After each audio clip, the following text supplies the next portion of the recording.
Well, hey there, nerds! You caught me in the middle of reading one of my favourite comics, Power Girl. Today, I thought I would share with you my knowledge on how to get into reading comic books. I've been obsessed with comic books for as long as I can remember, starting with Archie and Tales from the Crypt, right until the indies and superhero comics. So I thought it was about time that I show you guys how you enter the comic book world, because that's the most requested thing I get.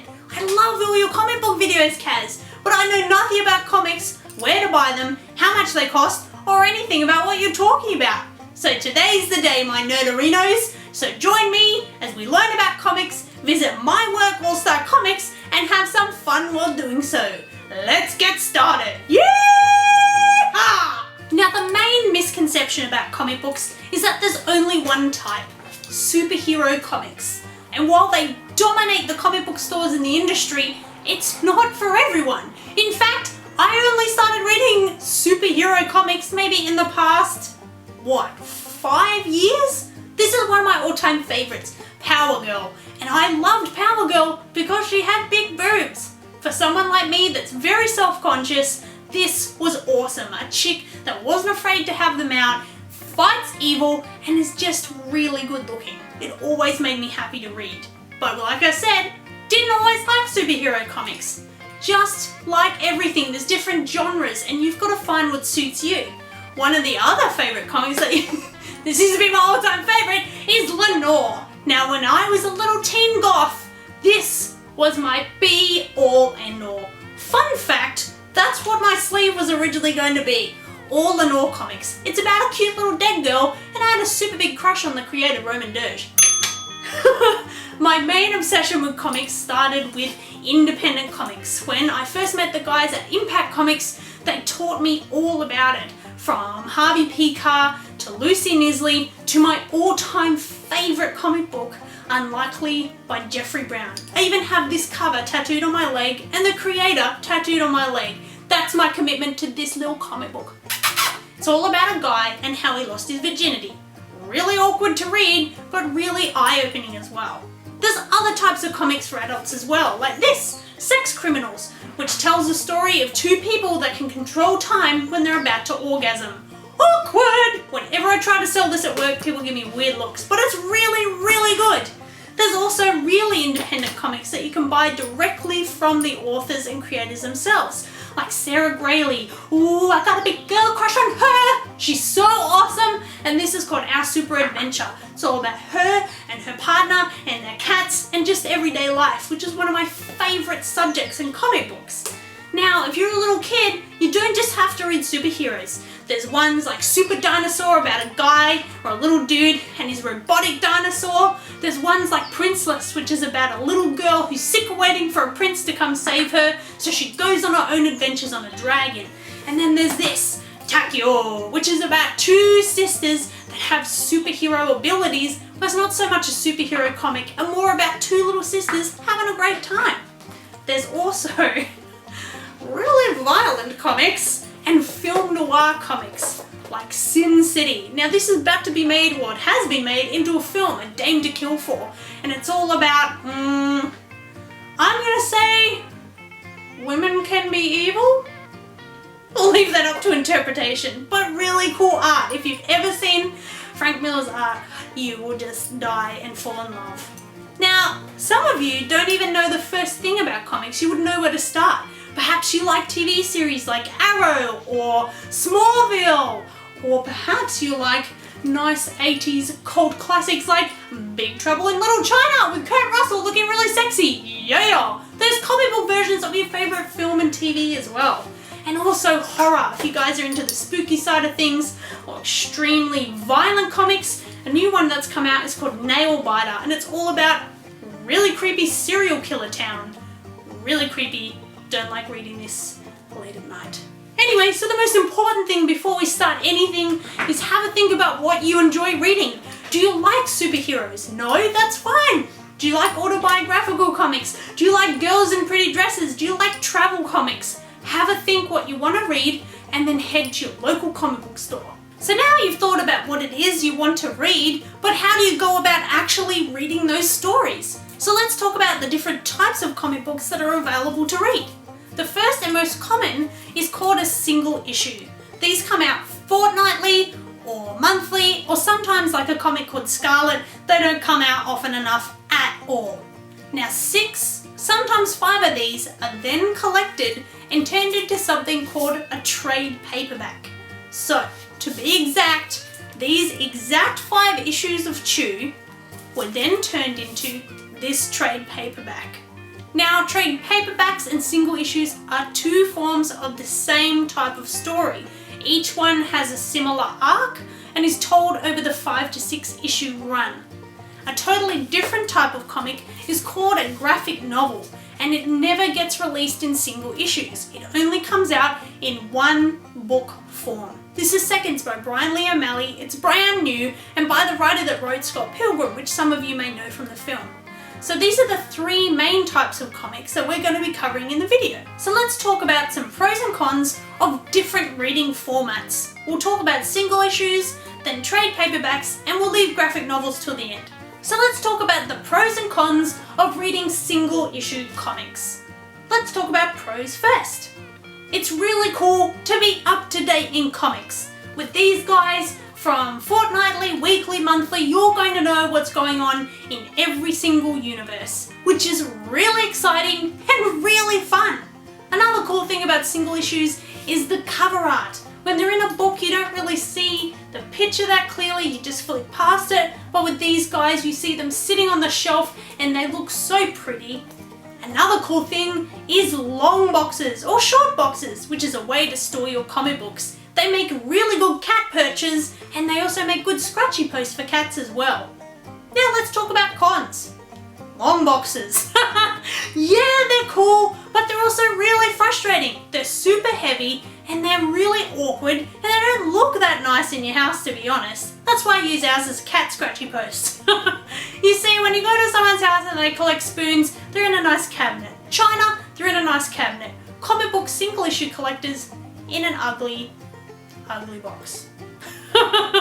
Another con is that you're going to have to look after these guys because they're flimsy little magazines. What I keep mine in are called bags and boards. So you're going to have to buy a bag and board for every single one of these. Which leads to my next point. It can be expensive. Let's get to my last point. These are full of advertisements. It's so frustrating. You'll be in the middle of like a really important scene and She-Hulk's looking all hot and looking all good, and then boom, advertisement. Oh, let's keep going. Boom, advertisement. Oh, keep going. Oh, it's looking really exciting. Oh, look at that punches and boom, advertisement. Okay. Worst thing about single issues is the advertisements. So let's talk about the pros and cons of trade paperbacks. First pro is that it's a bit more affordable, I find. You don't have to buy bags and boards, and you can buy one big chunk at a time. That's pretty cool. They also look really nice. They look nice in a book, they're good for resale, they're good to lend your friends because they're not flimsy, and they look good on my shelf, as you guys know. They make a great background for filming. One of the cons about these is that you're going to be really behind in your comic books. We have to wait for 5, 6 single issues to come out before they're even going to release this. 6 months to a year behind on comics also means that you're not going to be able to be as social. You're going to walk into a comic book store and you're going to have to go shh, because you don't want to hear what's happening in the comic book land because you're 6 months behind. So that would be my main con. What I read is a mixture of single issues and trades. I read single issues of my favourite comics that are coming out, She-Hulk, Lumberjanes, things that I really want the covers for, that look pretty, and I read trades of older comics or comics that I'm not as excited about. For some comics like Chew, I have both the single issues and the trade because I'm keen and sometimes I like lending people my comic books. So it's up to you guys. In superhero land, this is how you're going to find your comics. Single issues and trades. Now let's talk about the last type of comic, the graphic novel. So the term can be used loosely. Some people call all these comics and the trade paperbacks graphic novels, but I use the term for self-contained stories. The term originally started with The Dark Knight Returns, Mouse and the Watchmen, where the stories may have come out in single issues, they may have come out in trades in one book, but they tell a self-contained story. So there's only prose for what I call graphic novels. They come out in one go, sometimes singles, but you get one big chunky book at the end and it smells like awesome. So now I've talked about the different types of comics, it's time to spend all our money on comics. Hooray! This is the best bit. But how do we get said comics? Well guys, there's lots of different ways. Perhaps you're a young lady and you live on a cattle farm and you do what you do, you like put in the machines on the cows and you're like, dang, I wish I could read comics. Well, you can. Or maybe you're that guy and you're like busy in Nan and Pop and they don't drive anymore and the only thing they have to read is Reader's Digest. You can read comics. Let's hop online. Let's hop online and have a look. You could go on eBay, you can go on Amazon.com, you could go on lots of different sites. Perhaps you just type in buying comic books and your state, boom, you're gonna find a way to get your comic books. Now, if you have the luxury like me and you live in a city and perhaps you have an award-winning comic book store, perhaps you work at said comic book store, hey-oh, you can head down to your local comic book store and meet other people that buy and read and sell comic books. Any way is fine to buy comic books, it's just how it works for you. So I'm going to take you to my favourite way to buy comic books. My work, All Star Comics in Melbourne, Australia. So follow me to comic book land! Woo-wee!